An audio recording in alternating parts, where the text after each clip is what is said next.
A Threxian warlord stood at the center dais, tall and scaled, his armor gleaming like oiled stone.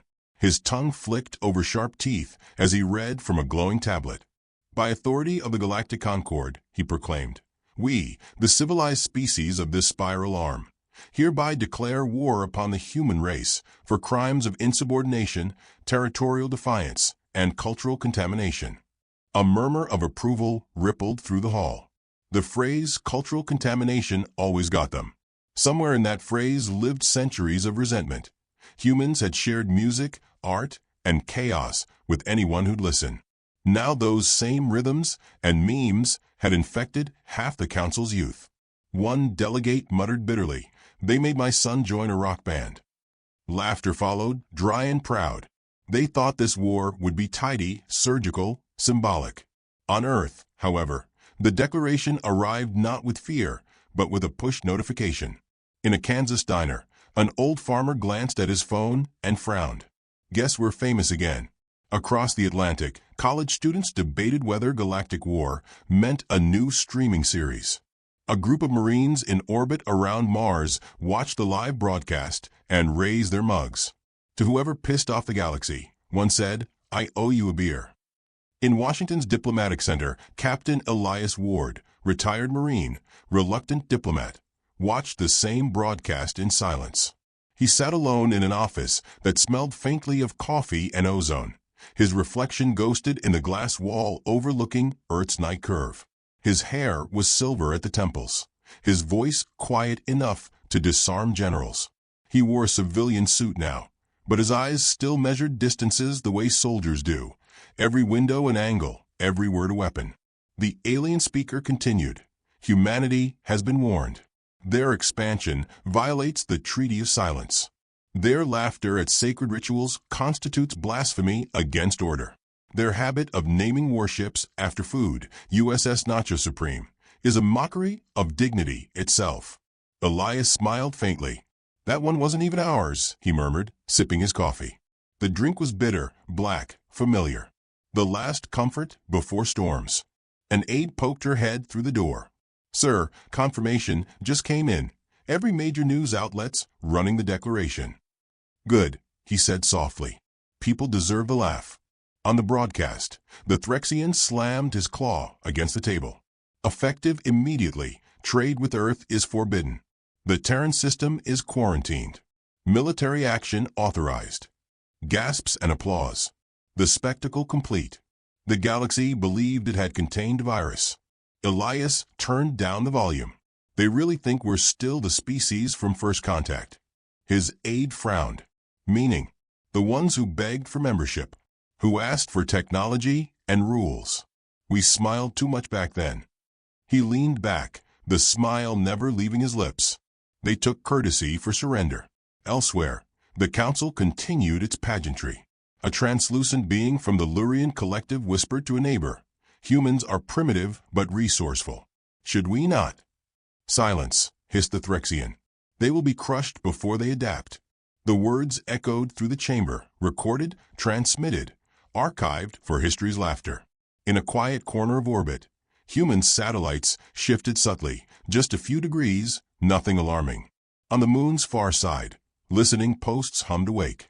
Deep beneath the Pacific, dormant codes whispered through fiber and salt water. Elias set his mug down. "Pull up Operation Kindly Reminder." The room's lights dimmed. A holographic display painted his face in ocean blue. Networks of red dots across the galaxy, human colonies, hidden ships, mirrored intelligence relays. It was less a map and more a confession, one humanity had been writing for decades. "Sir," said the aide, her tone uneasy, "we never confirmed council aggression." "They just did," Elias replied. "On every frequency in the galaxy." His calm chimed, a soft tone that carried weight. He accepted the call. The image of an elderly woman appeared, the Secretary General of the Terran Union, her posture measured, her eyes fierce. "You've seen it." "Yes, ma'am." "Are we ready?" Elias paused, the corner of his mouth twitching like a man deciding between mercy and mischief. "Always. But we'll wait for the right moment. Let them celebrate first." A pause. The council expects fear. Then we'll give them patience. When the call ended, he stood and walked to the window. Earth turned beneath him, calm, blue, alive. The species below was working, dreaming, arguing about sports and taxes. Not preparing for annihilation. Not visibly. But beneath their cities lay the quiet hum of unity born from fear long forgotten. He whispered almost to himself, "You declared war on the one species that names hurricanes before they hit." In the council's after session, the delegates toasted their decision. To order restored, one said. To the eradication of chaos. The Threxians smiled thinly. And to the extinction of humor.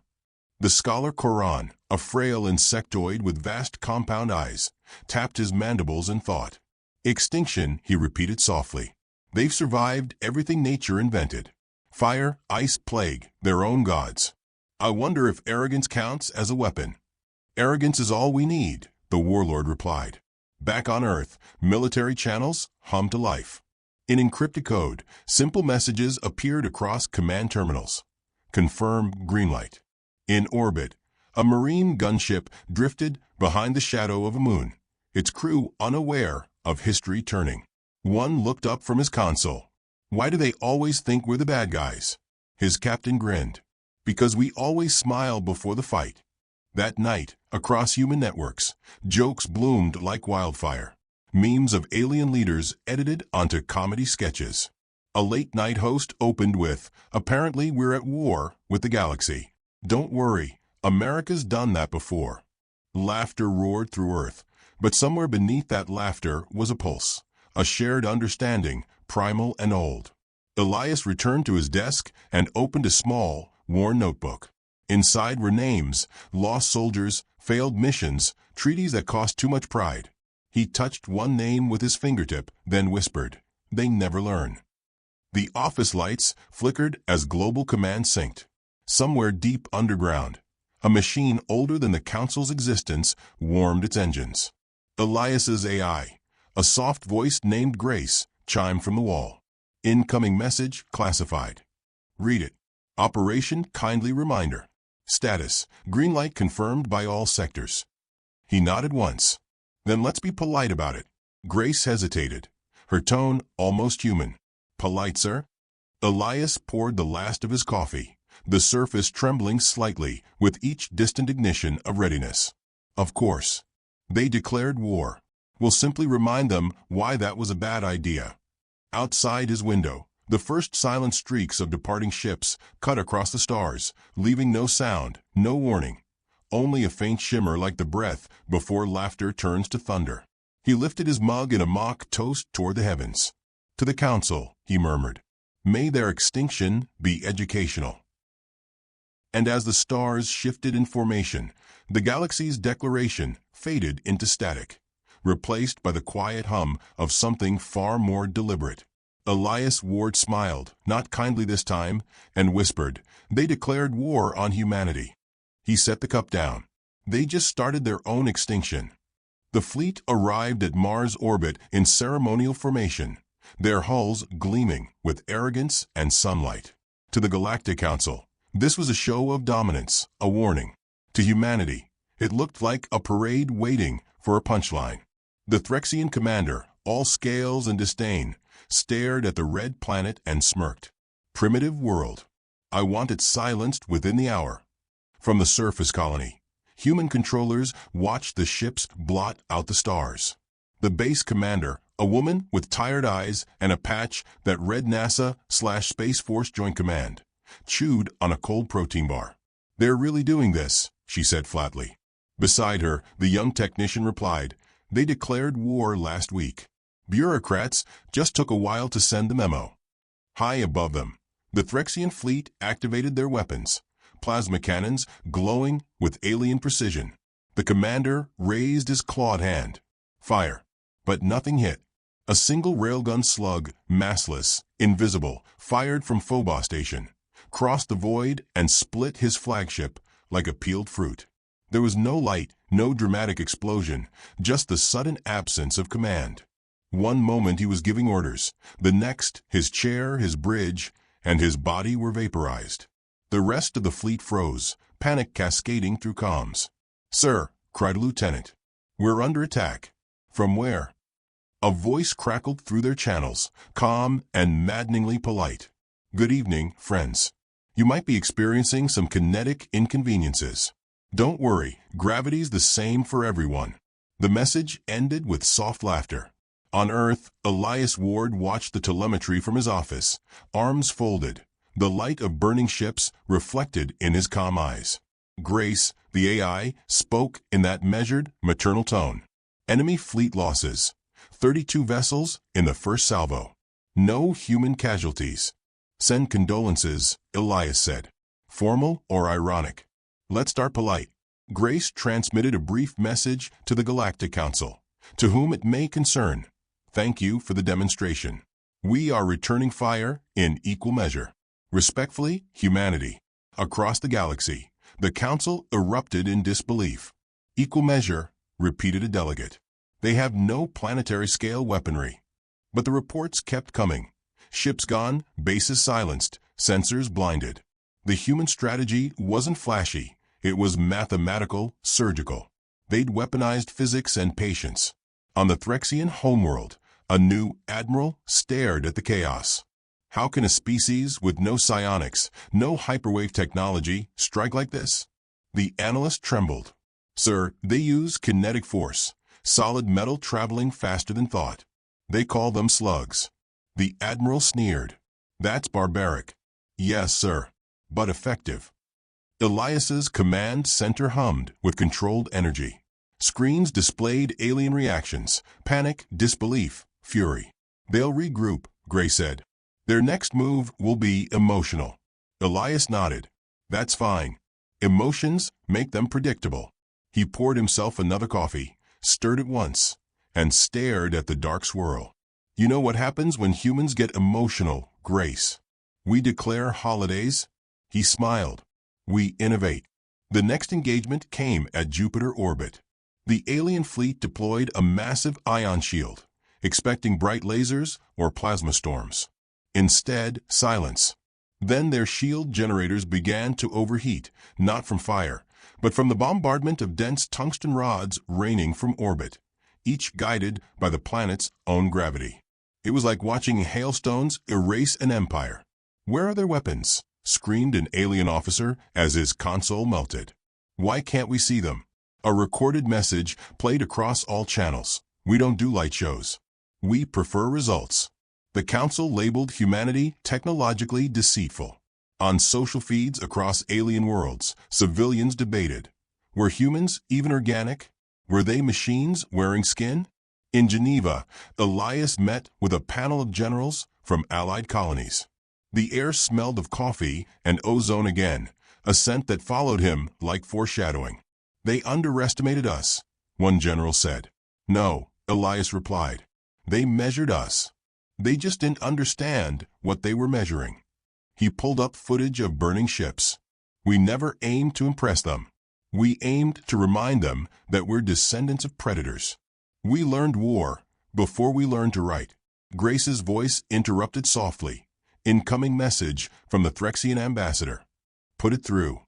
The hologram shimmered to life, an alien dignitary, furious but trembling. "You are violating every treaty of civilized conflict." Elias smiled as if discussing dinner plans. "We're terribly sorry. We thought you were declaring war. My mistake. You butcher worlds with silence. Silence is efficient." He leaned forward. "But if it makes you feel better, we can add some fireworks." The transmission cut before the ambassador could respond. Later that night, Elias stood outside the compound under the cold glow of satellites. The sky looked peaceful, hiding the thousands of invisible trajectories arcing toward alien targets. He remembered the first lesson from his Marine days: don't fight fair. Fair gets you killed. Grace spoke again. "Their next fleet is assembling near Alpha Draconis." "Perfect. Let them come. We'll offer them coffee." "Coffee, sir." He exhaled, breath fogging the glass. "It's how we welcome guests." Across the stars, the battle for Draconis became legend. The alien fleet arrived to find human ships seemingly unarmed, transmitting a single open channel, an invitation to talk. The aliens hesitated, then moved closer. When they were within 1,000 kilometers, the human ships detached thousands of autonomous drones, each one carrying a slug launcher. No radiation, no warning, just cold efficiency. Within minutes, the fleet ceased to exist. The galactic network erupted with horror. News feeds showed pixelated images of drifting debris and frozen bodies. One alien journalist whispered, "They smiled before it happened." Their commander said, "Thank you for your patience." In the council chamber, panic fractured unity. "We must negotiate," one species cried. "No," barked another, "we double our forces." But deep down, everyone felt the shift. Fear had entered the room. On Earth, humor filled the silence. Merchants sold T-shirts reading, "When humans smile, planets burn." Kids played VR simulations of alien invasions for sport. The irony was unbearable to those watching from beyond the stars. In a captured transmission, a frightened alien soldier confessed, voice shaking, "They don't fight like us. They laugh. They talk while killing. They quote poetry about fire and oceans. They say they don't want to win. They want us to learn." Grace recorded the message and played it to Elias. He listened quietly, then said, "That's not true." She tilted her tone inquisitively. He gazed out at the dark beyond. "We don't want them to learn. We want them to remember." The AI hesitated, her digital hum softening. "Remember what, sir? That we were never the villains. Just the consequences." He turned back to his screen, where glowing red dots faded one by one. Enemy fleets erased. The galaxy was beginning to whisper, stories mutating into myths.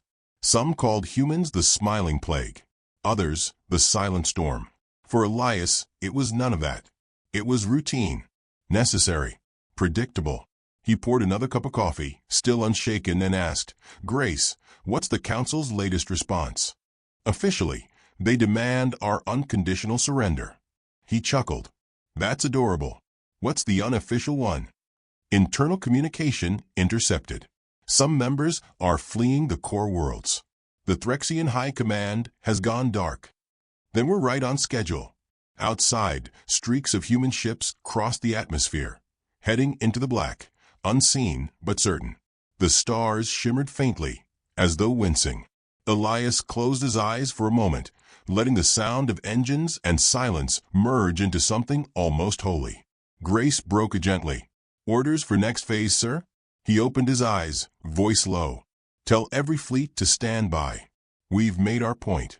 Now let them think they have the upper hand. And after that, Grace," he smiled, "kind, patient, terrible. We shake their hands."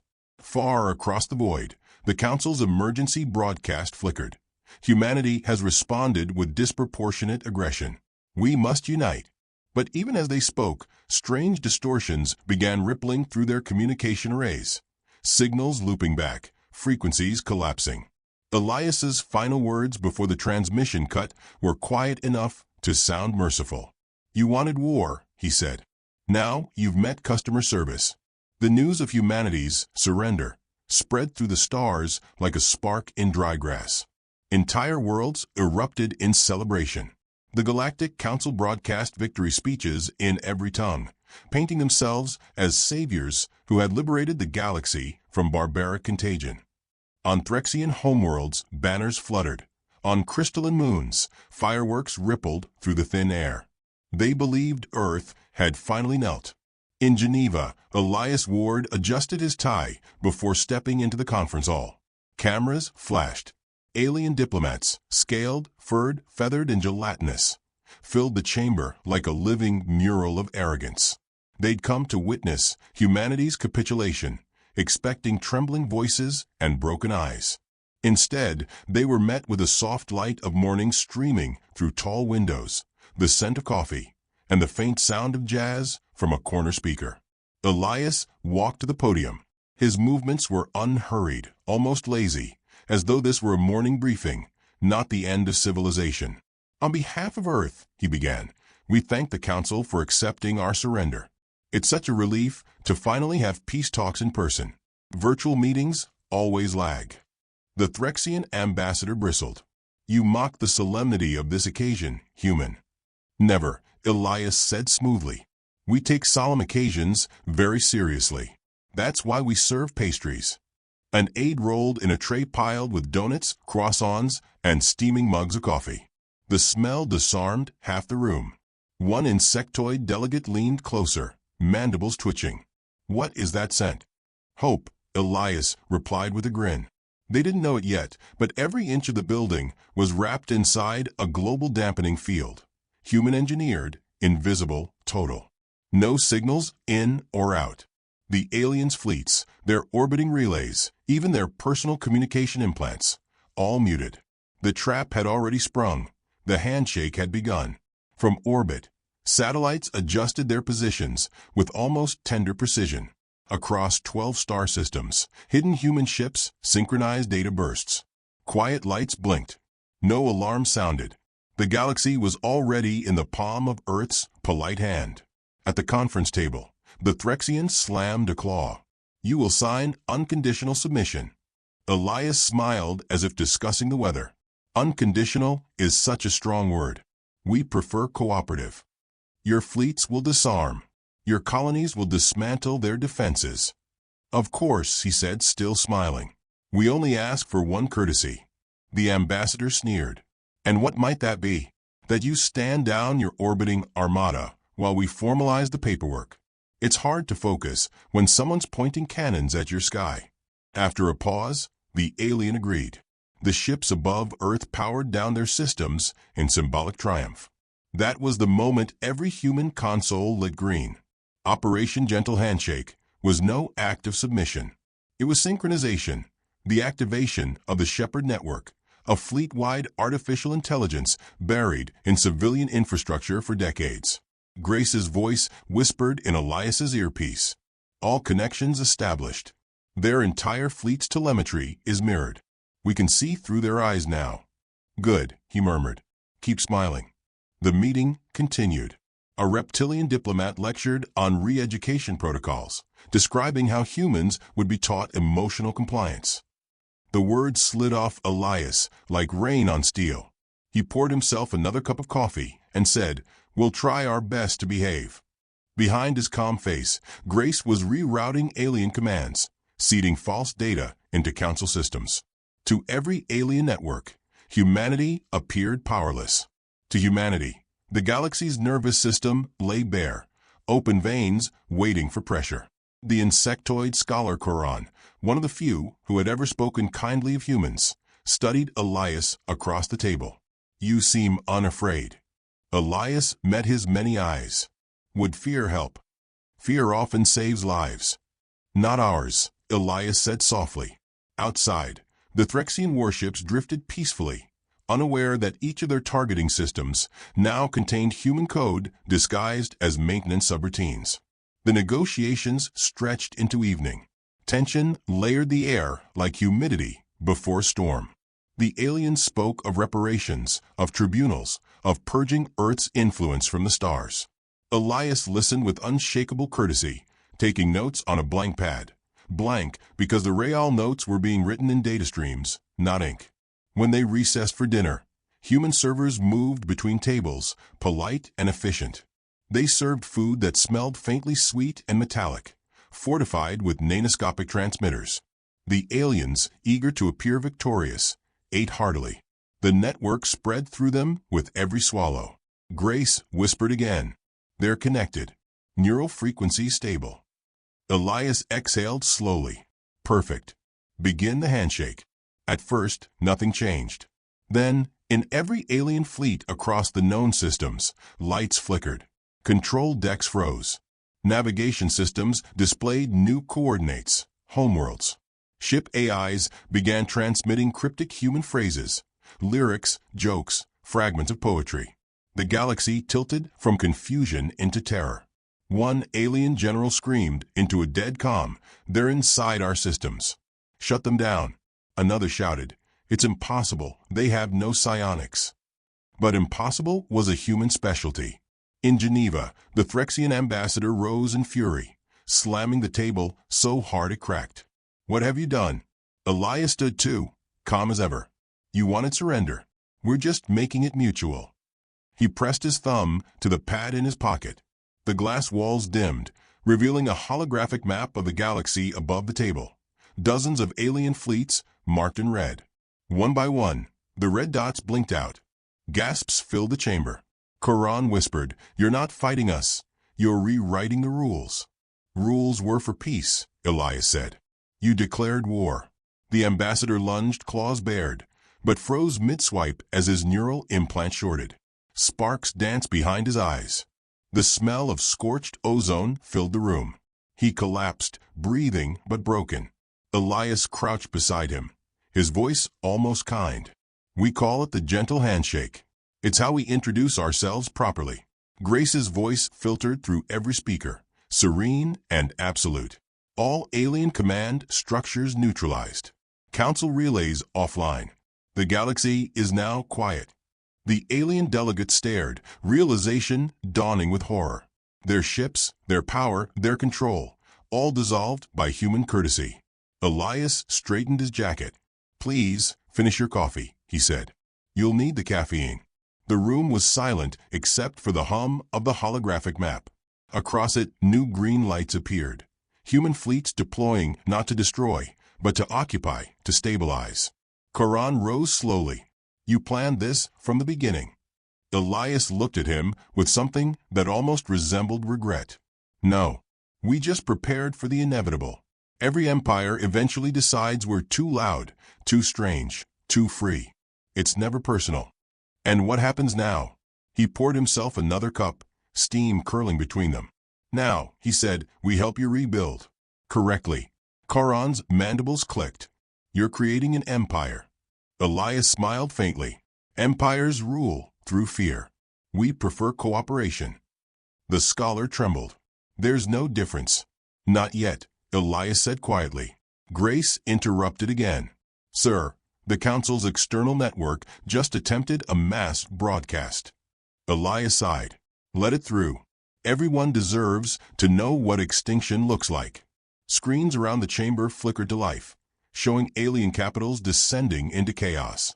Ships grounded, skies filled with silent drones, populations staring upward at unfamiliar stars. Humanity's message overlaid every broadcast in every language. Peace has been achieved. Please remain calm while we reorganize. The ambassadors stared at the message like a death sentence written in politeness. Elias turned away, expression unreadable. "It's done." But Grace's voice lowered, almost hesitant. "Not entirely. There's one final phase awaiting your confirmation. Project Shepherd." He paused mid-step. "Not yet. Let them breathe. Let them think they survived the handshake. And then—" He looked back toward the delegates, their faces pale and trembling under the holographic glow. "Then," he whispered, "we teach them what mercy costs." Outside, the auroras brightened unnaturally, streaking the sky in ribbons of electric green, the visual echo of systems folding under human control. The stars seemed closer now, almost listening. Elias raised his coffee in a silent toast to the trembling council. "You wanted peace," he said softly. "This is what it looks like when humans give it to you." And somewhere in the void, an automated voice began transmitting across every system. "Operation Gentle Handshake complete. Awaiting Phase 2 authorization." Elias smiled, calm, kind, terrifying. "Not yet," he murmured. "Let's see how they behave first." The galaxy no longer screamed, it whispered. Silence had replaced defiance. Across thousands of worlds, the ships that once shadowed suns now drifted like dead leaves, hollowed by polite precision. Humans had won without spectacle, and somehow that made the horror worse. Elias Ward stood on the balcony of the orbital station Erebus, watching the fractured remains of the Threxian flagship tumble through the light of a blue dwarf star. The glass reflected his calm face, but the stars beyond made him look spectral, half diplomat, half ghost. Grace's voice filled the air behind him, soft as breath. Confirmation from every sector. "The war is over." He didn't answer at first. "Over," he repeated finally, the word tasting like ash. Grace continued, efficient, clinical. Council command structures neutralized. Civilian unrest minimal. 68 worlds have surrendered. 44 requested integration. Elias exhaled. Integration, he murmured. Such a civilized word for what we're doing. Grace hesitated. Would you prefer conquest? He turned from the glass. I'd prefer honesty.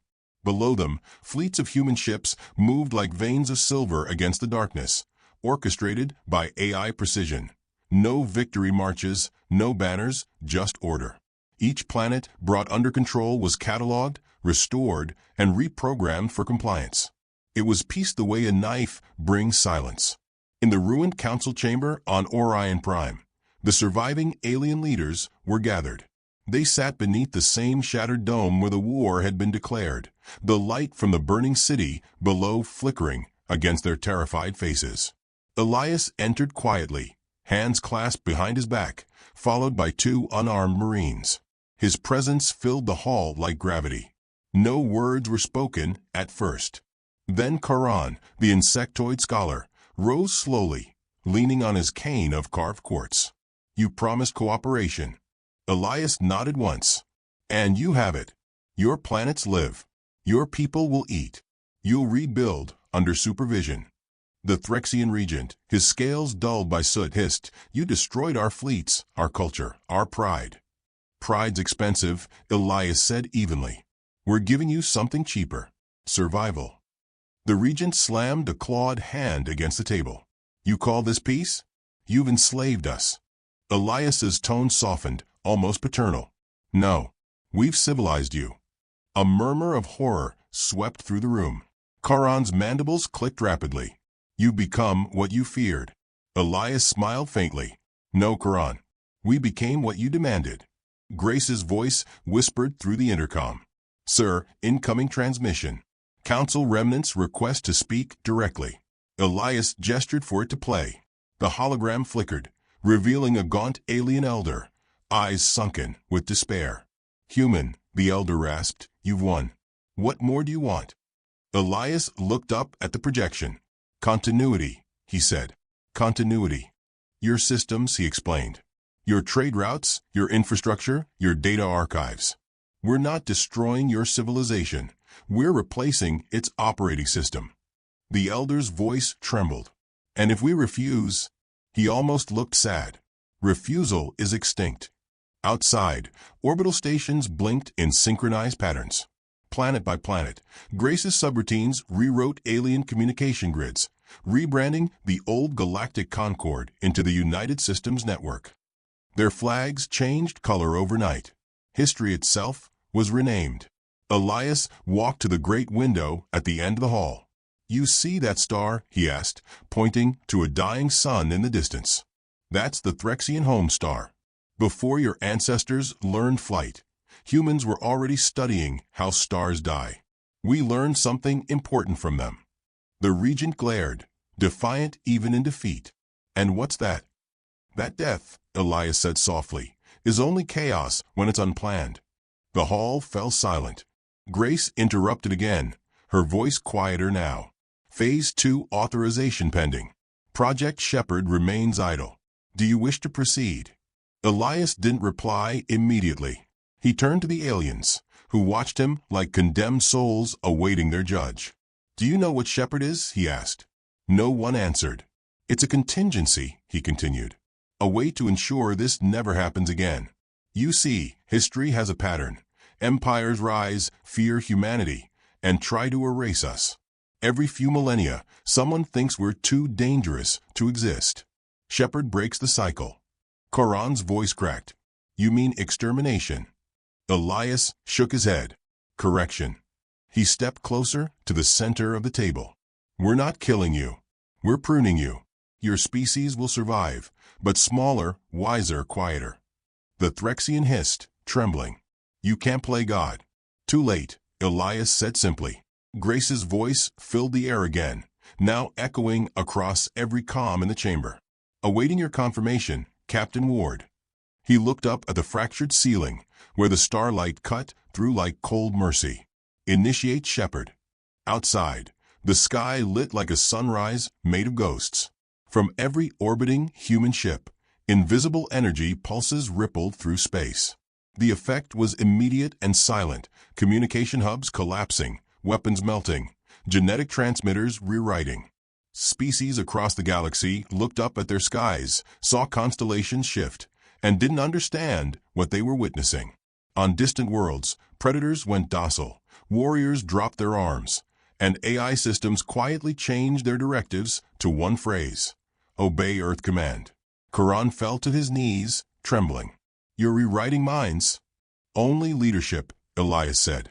We don't need another rebellion. We just need quiet. Grace's tone softened. All primary sectors stabilized. Civilian panic nominal. Galactic synchronization complete. Elias exhaled slowly, as though a great weight had finally settled instead of lifted. Then it's done. But Charon raised his head, voice raw. And when your species grows restless, when you become what we were. Elias paused, his gaze distant. Then, perhaps, someone will remind us too. The regent collapsed forward, defeated, while the others sat motionless, as if the air itself had solidified around them. Elias turned away from them, walking toward the light.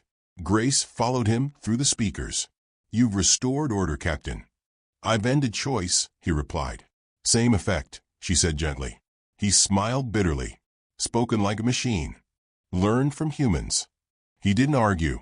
Outside, the fleets shifted formation, their thrusters tracing thin halos of fire around the liberated worlds. Humanity's banners, simple white with a small blue circle, appeared on every planetary transmission. There was no anthem, no speech, just a message broadcast across all frequencies. Extinction averted. Order restored. Courtesy of Earth. In homes and palaces across alien space, the words repeated until they became gospel. Some species wept in relief, others in terror. The difference no longer mattered. Elias returned to his quarters aboard Erebus. The lights were low, the air heavy with silence. He poured himself another coffee, the same ritual, the same calm, then sat by the viewport. The stars stretched endlessly, indifferent to what he'd done. Grace spoke again. You don't sleep much anymore. Neither does guilt, he murmured. She hesitated. You've given peace to billions. He stared at the reflection of his own eyes in the glass, tired, haunted, resolute. Peace isn't the same as freedom. Humans always conflate them, she said. He looked down at the coffee's reflection trembling in the cup. Maybe we should. A soft chime broke the quiet. A message blinked on the console, classified. High priority. He tapped it open. It was from the Secretary General herself, the same woman who'd authorized the war's beginning. Her voice was calm but cold. Captain Ward, the operation succeeded.